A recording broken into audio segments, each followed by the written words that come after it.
Bonjour et bienvenue à Électron Libre, cette émission farfelue où on vous parle de sujets un peu bidons. Et avec moi, j'ai Francis et Mélanie. Salut les potes. Bonjour, très cher. Bonjour. Ça va bien? Une forme. Hey, aujourd'hui, on va parler de plein de choses extraordinaires. On va parler de male gaze, hein, on n'a aucune idée c'est quoi, on va le savoir tantôt. De remise en forme, on va parler des types d'amis que vous avez dans votre vie. Oui. Mais avant tout ça, on va débuter par un coup de cœur ou un coup de masse. Et on va débuter ça avec Mélanie. Oh, c'est gentil. Moi, je donne mon coup de cœur aux courges. Aux courges, oui, courges, fantastiques légumes. Parce que c'est sous-estimé, parce qu'on se limite tout le temps à une petite courgette un peu. Moi, dans ma tête, c'est la plus dolle, tu sais, mais elle est bonne pareil. Mais les courges, manger des courges, découvrir les courges avec des épices, puis tout ça dans des mijotés, tout seul, avec de la sauce, du fromage. C'est bon, les courges. Oui, c'est vrai, je suis d'accord. Monsieur Courge, moi, j'ai un plein de Moi, courges. je suis une J'adore fan ça, de puis ça courges. dure longtemps. Tu Ah oui, tu peux faire avoir ça plein de des mois. Des mois, c'est merveilleux, des courges. Moi, je veux faire un coup de cœur. On est en ce moment au Centre en entrepreneuriat multi-ressources et c'est un endroit fantastique qui a été rénové. On est dans l'ancien Juvénat Saint-Jean et aujourd'hui, on voit trop souvent ce patrimoine architectural-là laissé à l'abandon, fini par être détruit. Et ici, à Dolbeau-Mistassini, on l'a conservé, puis on en a fait autre chose. Puis c'est un projet qui fonctionne. Moi, je dis bravo à la communauté qui s'est pris en main puis réalisé ça. Ça fait longtemps qu'on en parle, tout ça. Mais là, on est à l'intérieur, puis c'est fantastique. Ouais. On va dire un beau bravo. Francis? Je partage ton point de vue et j'en rajoute une couche. On a vu les premières images du complexe sportif de Dolbeau-Mistassini. Ouais. C'est magnifique. Je suis heureux de voir qu'on s'est fait une belle salle de spectacle, qu'on investit des sous, piscine, les infrastructures pour les clubs sportifs locaux. Ouais. Et c'est pas une dépense. Oui, il faut le payer, la Ville, le Québec, nos impôts, etc. Mais c'est un investissement long terme extrêmement important pour une communauté. Bravo, c'est magnifique. Mais je suis d'accord avec toi, mais ça t'a pris du temps d'avoir des images. Là. C'est arrivé au mois de mars, là, puis on est au mois de novembre. C'était le temps que tu te baignaises. J'ai vraiment eu les images de la télé communautaire la semaine dernière pour la première fois que j'ai vu ça. Ah, C'est d'accord. vrai, je suis en retard, mais On s'amuse quand comme même il faut. C'est drôle, Oui, hein? mais hey, Mélanie, c'est quoi le male Ah, gaze? c'est moi qui commence Ah ça. oui, je te lance ça. Mais J'ai trop hâte de savoir c'est quoi t'as le hâte male de gaze. savoir, mais c'est une grosse affaire quand même, pour vrai. C'est pas rien, puis c'est hyper sérieux. Oh. Je vous le dis tout de suite. OK. Non. Ben oui, en fait, c'est hyper sérieux, mais on peut en parler. En fait, c'est super important. Je trouve ça beau. Vous ne savez pas non plus c'est quoi? non? Ben, je suis contente de vous faire découvrir ça parce que ça va changer votre regard vraiment sur c'est quoi le male gaze, puis que c'est tellement présent dans notre société. Male gaze, ça veut dire regard d'homme. C'est ça. Ça veut dire c'est regard masculin. En fait, je t'explique. Je vous explique. OK. Désigne le fait que le regard dominant dans la pop culture, cinéma, séries, magazines, jeux vidéo, etc., serait celui d'un homme hétérosexuel. OK? C'est-à-dire que Blanc. toutes les... Oui, en plus. Occidental. Oui, c'est ça. C'est-à-dire que toutes les images que l'on voit vont être les fantasmes potentiels d'un homme hétérosexuel. OK? Cela s'accompagne systématiquement d'une objectivation de la femme qui devient plus qu'un corps décortiqué pour plaire aux hommes. Fesses, seins, jambes, OK? Donc, c'est... Coudes. Moi, je tripe sur les coudes. Ou les pieds, hein? Ça dépend. Mais bref, c'est vraiment, dans le fond, c'est ça.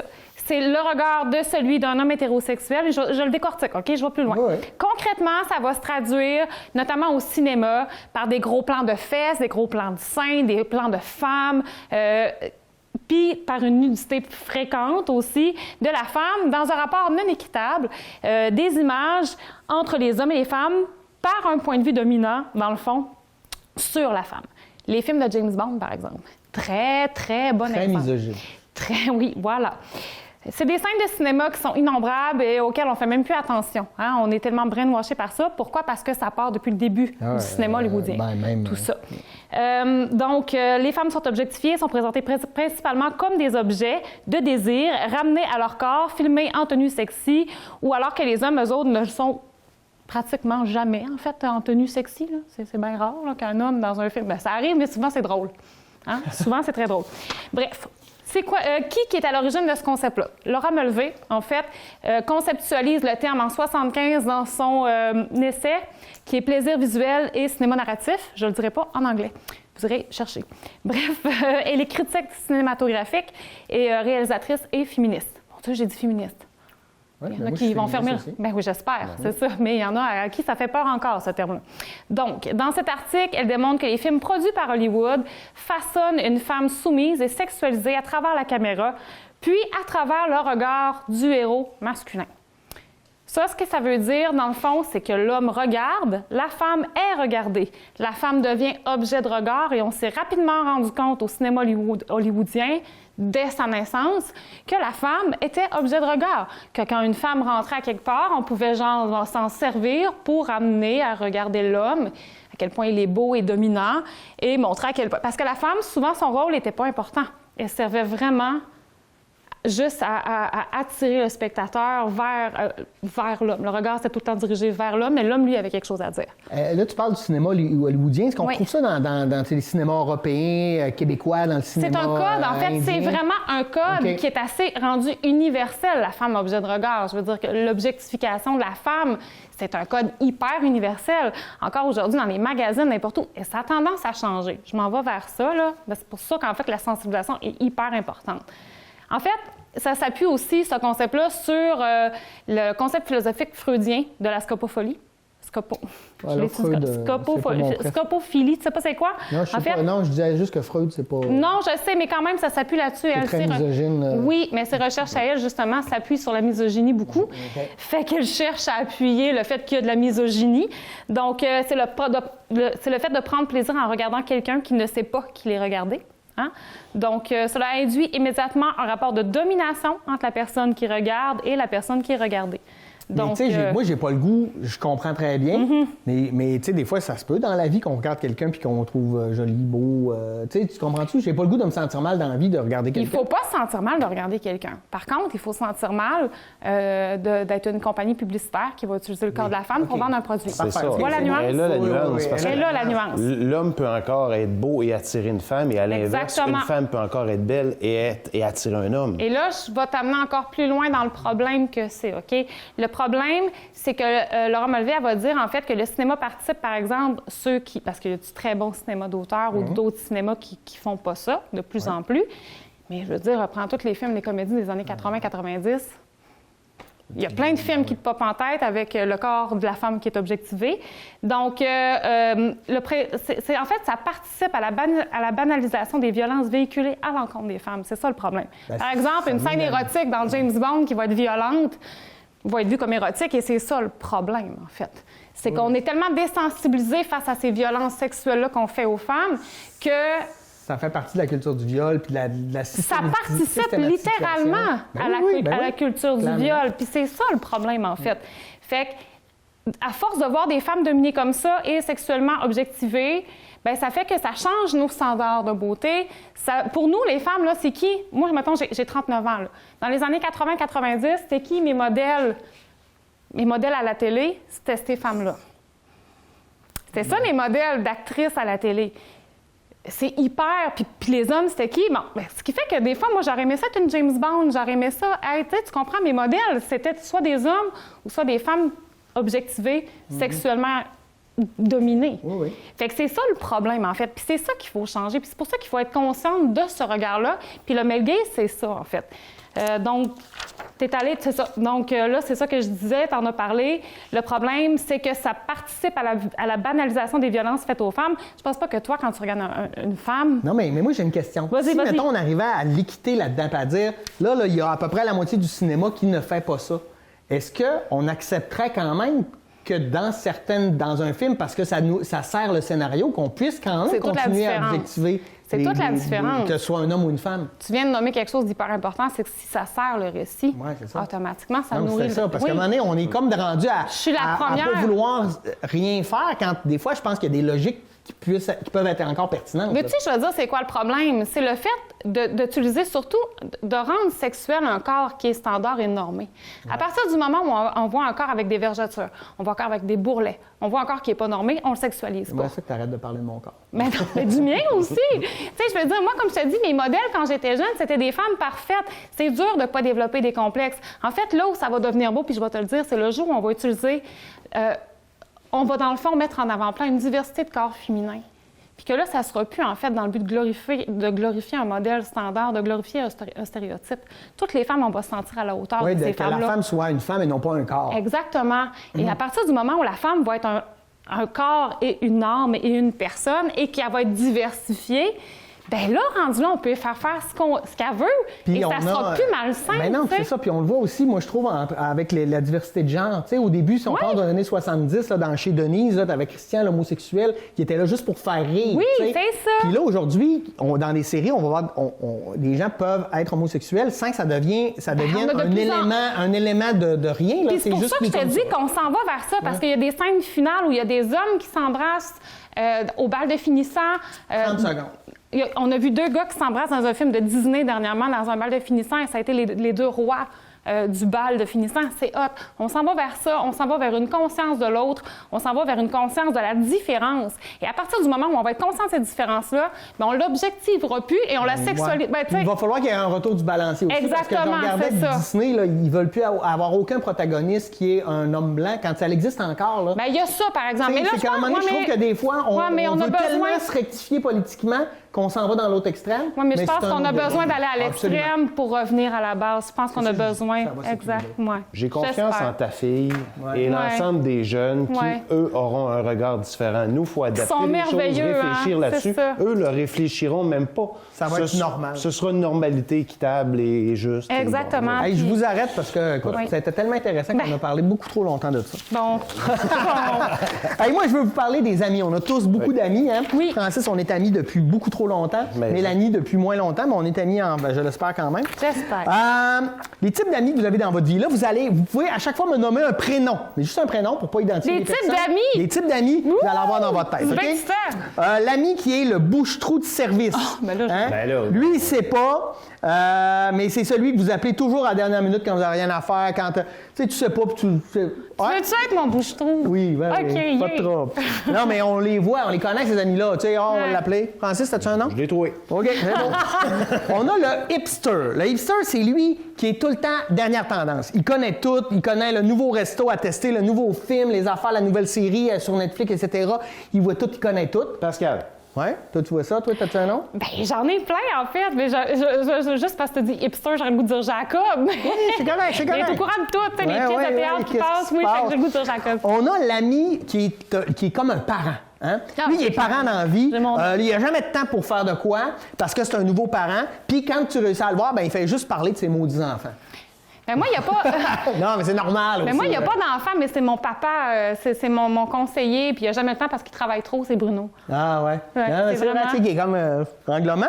On a l'acolyte de soirée. L'acolyte de soirée, lui, tu le vois jamais, sauf pour aller virer une brosse, pour sortir, pour aller danser, pour, tu sais. L'acolyte de soirée, moi, je pense tout de suite à Dedou, là. On a le confident. Le confident, c'est celui qu'on va vouloir avoir, ça va pas bien, tu viens de te faire laisser, etc. Tu l'appelles, c'est avec lui que tu vas pleurer, tu vas te confier, tu vas te donner tes émotions, etc. Tu sais, Jacob Bruno aussi, mais j'ai Mylène, ma amie. Ah, OK. C'est bon. Un homme des noms, toi, il me semble que tu m'as pas nommé encore. Non, c'est moins évident. Hey, on a l'ami ambigu. L'ami ambigu, c'est une espèce d'ami qui t'a depuis beaucoup trop longtemps, puis tout le monde a dit, les autres, ils vont finir ensemble. Les autres, il y a une petite tension sexuelle, mais il ne s'est jamais rien passé, tu sais.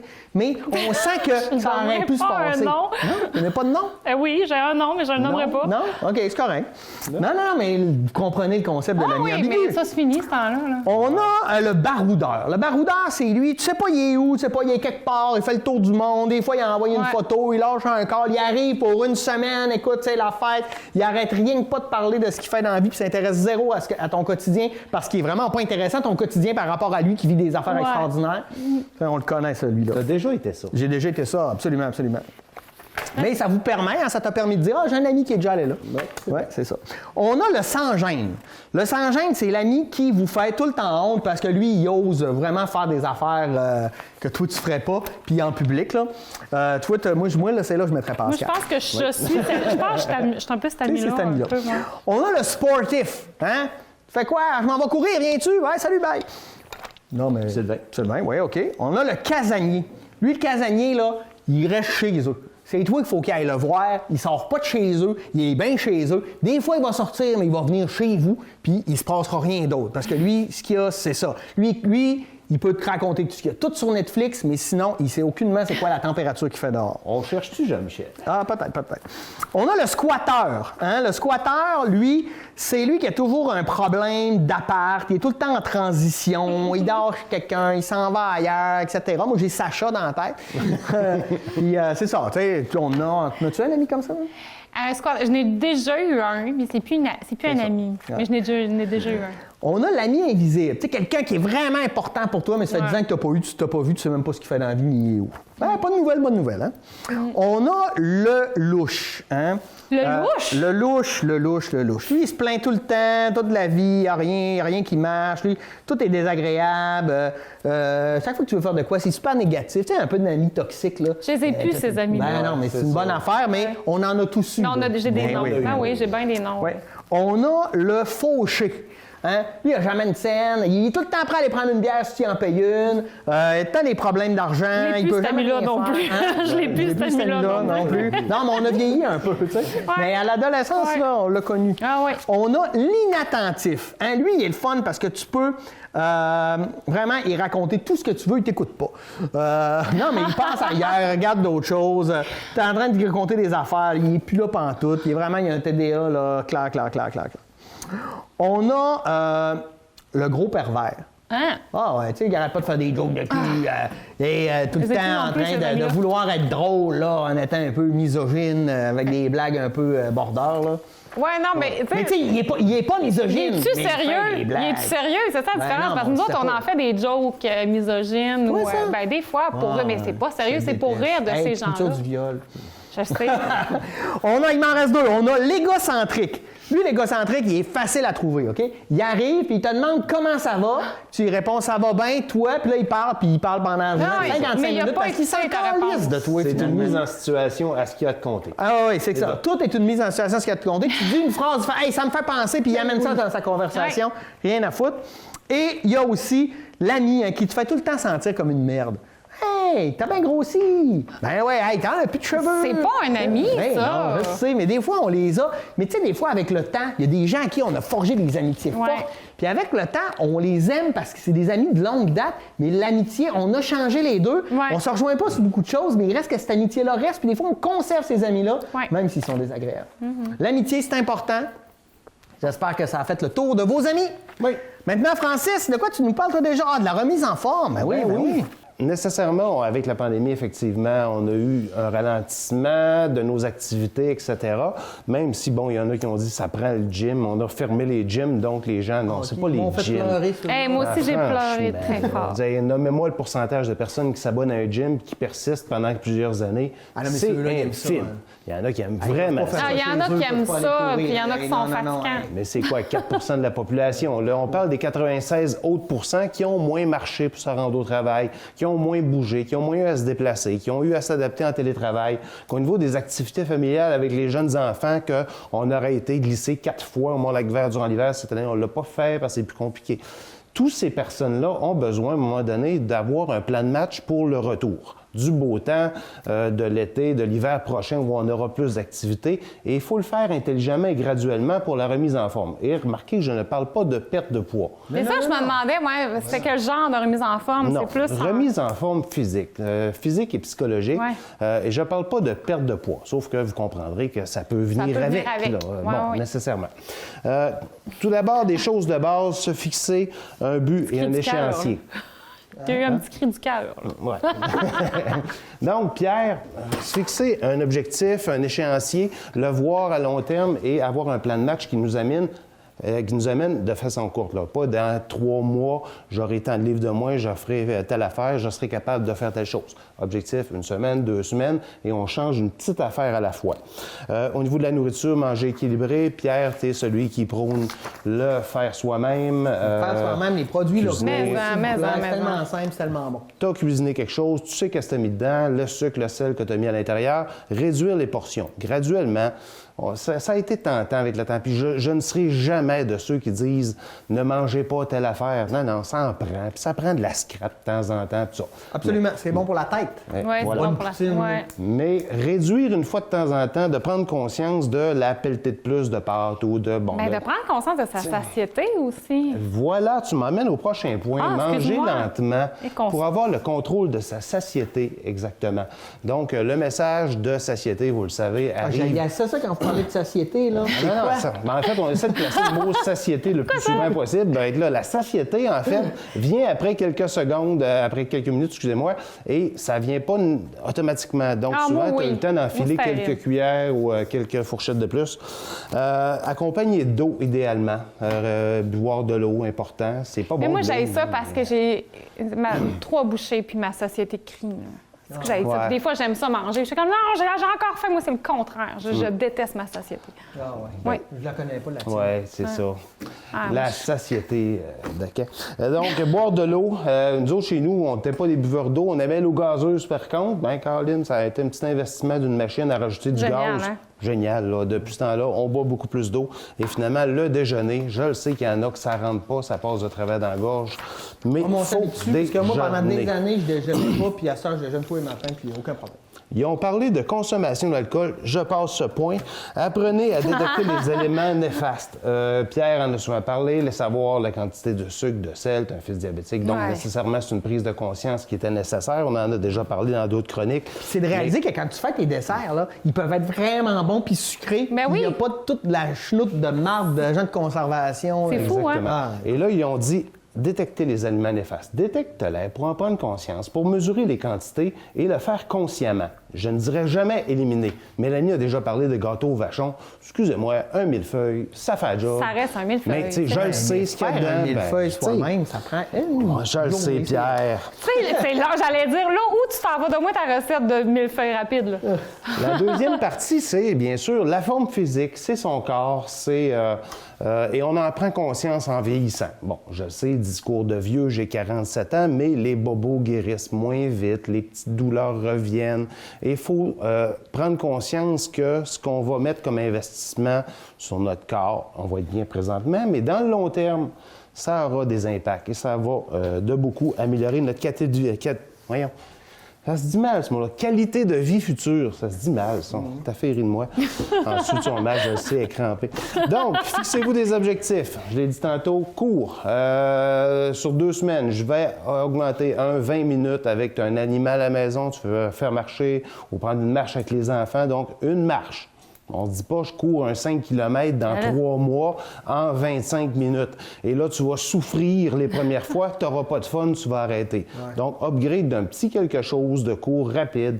Il y en a qui aiment les entraînements sur un iPad, à la télévision. Pas de trouble si c'est ça. Si c'est à l'extérieur, j'écoute mes VHS de Jane Fonda. Voilà, excellent. Avec les bas remontés jusqu'ici, là, une source d'inspiration intarissable. Surtout, aime ça. Mais j'ai essayé de courir. Je suis un assez bon coureur avec une bonne résistance. C'est plate. T'as eu ça. Non, c'est ça. J'aime pas ça. J'essaie de me convaincre. J'aime pas ça. Moi, j'ai rien. Puis j'admire les gens qui font du jogging, tout ça. Mais s'il vous plaît, je veux pas me sentir obligé d'en faire. C'est tout le contraire de mon chum. Il adore ça, courir, mais il a pas les genoux pour. Il est plus capable de courir, puis ça lui fait de quoi? Il faut s'écouter à un moment donné aussi. Aime ce que tu fais. Moi, ça manque de but puis de passe. Faut que j'aie un défi. Une gang de gars qui diront on joue 2 fois par semaine au COSOM, à tel gym. Je me tanne pas. Après 1 heure de jeu, je veux en avoir une deuxième. J'en manque. J'aime ça. 30 secondes. Hey, Pierre, t'es dur avec moi. Ouais. Choisissez bien vos activités, progressez graduellement. Donc, oui, c'est correct. J'ai parlé du 5 km que tu veux faire. Étale-le sur une longue distance, ou ton marathon, ou ta course, ou ta marche, ou ton activité. Mais là, sur longtemps, pense à ton corps comme étant un outil fragile. Réchauffement avant, réchauffement après. Après l'activité physique, s'équiper adéquatement, ça a l'air cher. OK, peut-être pas le marcheur ou le ab roller que tu vas voir dans une infopub, tu vas le vendre dans 3 mois sur Marketplace. Par contre, les repas et dernière chose, oui Pierre, les abdominaux. OK, là, à la base de tout, là, le dos principalement, les articulations, les abdominaux, on l'oublie. Si tu as un exercice, là, après ma chronique, à te lancer dans ton salon avec un petit matelas, fais quelques redressements assis.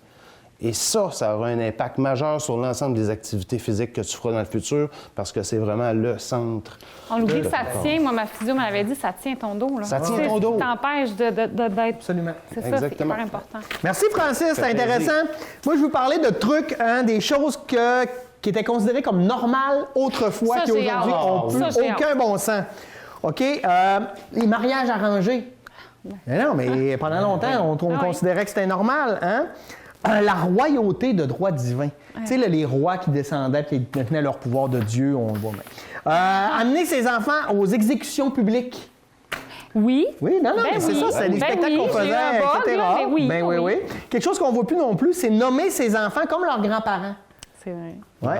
Ma fille, j'ai manqué de lui donner le nom de la grand-mère Patrice. Ah oui? Mais les anciens noms sont revenus à la mode. Oui, il y a ça, là, c'est ça. Oui, c'est clair. Faire le party non-stop. Tu sais, on remonte, là, mettons, au 18-19e siècle, là, on pouvait boire 3 litres de vin par jour, là, parce que c'était ça, dans la noblesse, la bourgeoisie, on faisait juste ça. Bien, faire le party tout court de ce temps-ci. Il y a des choses qu'on s'ennuie. Hein? À une certaine époque, les personnes en surpoids, c'était les mieux vues. Hein? Le modèle féminin était plus en surpoids, masculin aussi. Faire travailler les enfants. Hein? Dans le temps, là, avant les années 20, là, à 8 ans, on envoyait dans la mine. Ça travaillait fort, ces enfants-là. Ouais. Porter des chapeaux. Voilà, ça, je porte encore des chapeaux. Oui, mais pas tout le temps, là, t'as pas de chapeau. OK. Les filles de 14 ans enceintes. On voit plus ça, hein? Non, mais il y a une époque où c'était monnaie courante. Hein? Porter des corsets. Non, mais tant mieux. Tant mieux qu'on n'apporte plus. L'aristocratie aussi, c'était bien vu à une certaine époque. Aujourd'hui, c'est beaucoup moins. Fumer dans les avions, les classes... Les hôpitaux. Les hôpitaux, les classes. L'école. Ça, c'est magnifique. Ça fait pas 50 ans. Non, ça fait pas longtemps. Aussi, une autre affaire qui remonte à l'Antiquité, faire caca n'importe où. Ben non, mais avant ça, il y a des égouts. C'est super pratique, les toilettes, pour ça. Et finalement, quelque chose qu'on fait à peu près plus, c'est brûler des sorcières. Il y en a moins en moins, hein, ils ont tous passé. Je me suis acheté encore 2. Tous les jours, des gens me courent après. Ouais, je me suis cherché encore 10 cordes de sorcière pour mon poêle à bois, puis je ne les ai pas trouvées. Hey! C'était Électron Libre en direct du Centre en entrepreneuriat multiservice, multiressources. Merci. Bonne semaine.